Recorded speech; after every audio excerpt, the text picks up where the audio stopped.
a pleasure to talk to you, participants in the ECPD conference. Yugoslavia 15 explore theme number 5. And the theme number 5, as you know, is concrete for peace and non-violence the worldwide. I'm going to do that on 6 conflicts: North Korea versus A, Islamic versus the West, Catalonia versus Madrid, Ukraine, you know the two parties. Then it is in the Far East, United States, Japan, mainly on one side against the two Chinas and the two Koreas. And then you have a worldwide conflict, which I call United States against the world. It's the US tendency to be belligerent over solutions. North Korea, United States. Take North Korea on its word. Pyongyang has indicated the solution. It's in 3 points. Point 1, peace treaty, not only an armistice agreement and ceasefire from 1953, change it into a peace treaty. Point number 2, normalization of diplomatic relations. North Korea wants exchange of ambassadors between Pyongyang and Washington, Pyongyang and Tokyo, Pyongyang and Seoul. Point 3, a nuclear-free Korean peninsula supervised by the United Nations. North Korea is totally willing to give up its, not only what it has of atom bombs, but the whole capacity to produce them, on the condition that others in the Korean peninsula do the same. Point 2, conflict number 2. Let us call it the Islamic State versus the West. I am going straight to solutions. Be aware that this is not a question of Iraq and Syria. From the point of view of the Islamic State and the Islamic Caliphate, even more importantly, it's a question about who rules in Mecca, Medina, the holy places. Is it a corrupt Saudi kingdom that uses it for tourism purposes, or is it Islam? There was a public opinion poll showing 98% of Saudi's population wanting the Islamic State as the major proponent of Islamic faith, not the kingdom. I have indicated something. Point 3, Catalonia versus Madrid. The solution is called advanced autonomy for Catalonia. Some decades ago, I opposed advanced autonomy in the sense of the right to have consulates abroad. The embassy is for the Spanish state, but a sub-state could have consulates. That was accepted, and it has alleviated much tension. Now I think I would focus on, for instance, the state pension funds. Maybe the pension funds should be administered more locally and less centralized in Madrid for Madrid's purposes. But there's much more to say about that. I have just indicated something.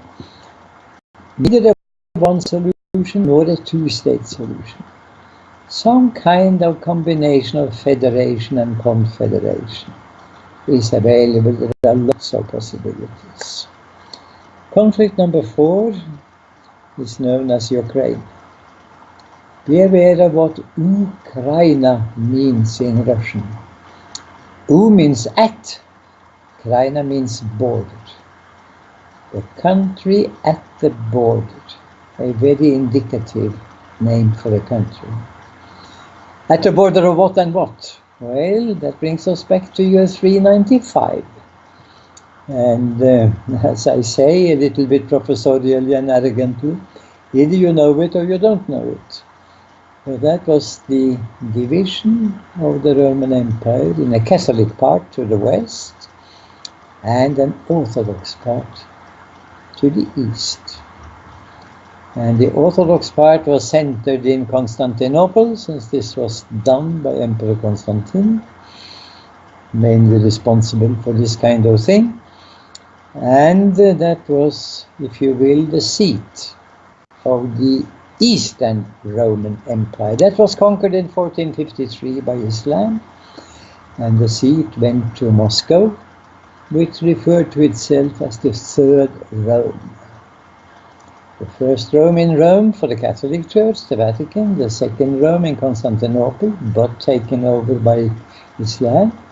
It became no longer Constantinople, but Istanbul, and the third Rome in Moscow. Conflict number 5. In the Far East, but let me call it East Asia. Far East is a term from the English, some people call it British, Foreign Office.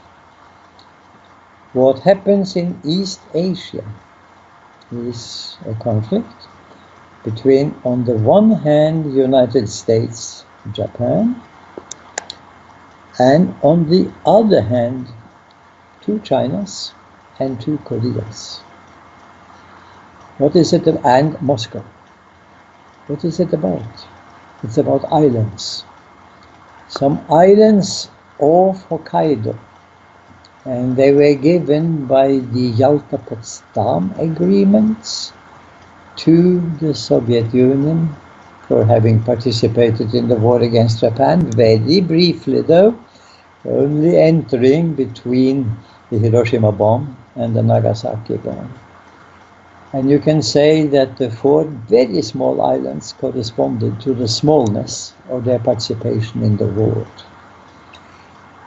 But then there is the famous island between Japan and China, Senkaku in Japanese, Diaoyu in Chinese. And then there is the famous island between Japan and Korea. When I say Korea, I mean the Korean Peninsula, I mean both of them. And I also mean, when I say China, both Chinas, they're both in it. And the island is called Takeshima in Japanese, Dokdo in Korea. All that can be solved, and the solution that Transcend is aiming at is called sharing it, owning it together. Joint territory. Now, that joint territory means that you have one thing with 2 owners, which is quite complicated point of your Roman law. Roman law has a concept of dominio, which seems to mean one owner for whatever can be owned. Here you have some share between 2 owners. You have to have enough creativity to do that. And since I proposed the same thing between Ecuador and Peru for the contested zone up in the Andes, they now have, at least for a good part of that zone, shared ownership. They have what I proposed, una zona bien estatal, excuse me for saying it in Spanish, but this was a Spanish-speaking part of the world, a 2-state zone with a natural park. Why a natural park? Well, you have to put something in it. There has to be something. And they put something much better than what I had proposed. They put into it a commercial free market zone. But it is at the border up there, you see, in the Andes, so that farmers from one hand side can meet farmers from the other side. I mentioned this one just to concretize and to refer to something I have proposed that worked out, maybe indicating that something else may work out. When we come to the last conflict, and the United States and the rest of the world. Why do I say the rest of the world? Well, you see, if a country has intervened militarily 248 times since it started under Thomas Jefferson in 1801, and where did it intervene? In Libya. So that's an old habit. They didn't want to be intervened. They didn't want to trade with what to them were rather barbaric countries from the West. They wanted to trade among themselves. So trade was imposed upon them. And according to US thinking at the time, when you trade, you are civilized. When you're civilized, you are trade. Other people might have different concepts of civilization. But the point about it is that having intervened 248 times, a major part of the world has been the victim of those interventions. More concretely, since World War II, we are dealing with interventions in 37 countries from the United States, by the United States, killing more than 20 million people. Killing more than 20 million people. Now, the 37 states have their opinion about this. Everybody knows it's not that the United States has many weapons. Of course they have many weapons. But everybody knows that the United States is willing to use them.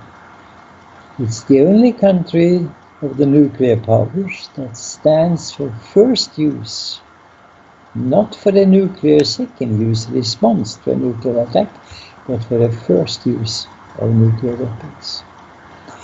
In other words, I don't think it is wrong to see the United States as a problem. What's the solution? Trump is indicating the solution, isolating the United States.